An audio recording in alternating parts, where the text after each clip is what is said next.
जो अब जो स्थिति आ गई है, अब हम देख रहे हैं कि अब 14 तारीख तक लॉकडाउन था, बट अब आंकड़े बढ़ रहे हैं।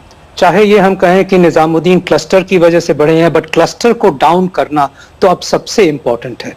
तो पहली बात मैं ये कहूंगा कि क्लियरली लगता है कि हमें लॉकडाउन को एक्सटेंड करना चाहिए, करना पड़ेगा, बिकॉज एक बार इस वायरस को हमें बिल्कुल लो लेवल पे लाना जरूरी है। अगर ये हम अपॉर्चुनिटी मिस कर गए तो शायद हम इसका बहुत बड़ा जो इसका परिणाम होगा वो बहुत ही खराब हो सकता है, बहुत ही बड़ा हो सकता है। और एक तरफ हम ये तो हेल्थ क्राइसिस है ही, और दूसरी तरफ सोशियो इकोनॉमिक क्राइसिस भी हो रहा है, जिसकी वजह से हम परेशान हैं।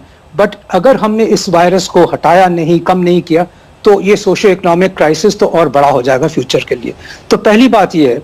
सेकेंडली, हमें थोड़ा और वक्त चाहिए, क्योंकि ड्रग्स काफी टेस्ट हो रही हैं, जस्ट अराउंड द कॉर्नर हैं। अगले 1-2 हफ्ते में हमें वाकई जो ट्रायल्स हो रहे हैं उनके रिजल्ट्स पता लगेंगे, और शायद हमारे पास समाधान भी हो जाए इस बीमारी का। तो वो एक सेकंड पॉइंट है। तीसरा पॉइंट यही है कि अब आ गया वक्त टेस्टिंग का, क्लस्टर को क्लोज करने का, वहीं पे ट्रीट करने का, क्योंकि यही वो मौका है हमारे पास कि हम इस बीमारी को, जो कि इस टाइम पे डबल हो रही है प्रैक्टिकली एवरी थर्ड डे पे, इसको कंट्रोल कर सकें और उन क्लस्टर्स को क्लोज करके, ट्रीट करके, आइसोलेट करके हम बीमारी को बढ़ने से बचा सकें। सो तीनों पॉइंट्स बहुत इंपॉर्टेंट है।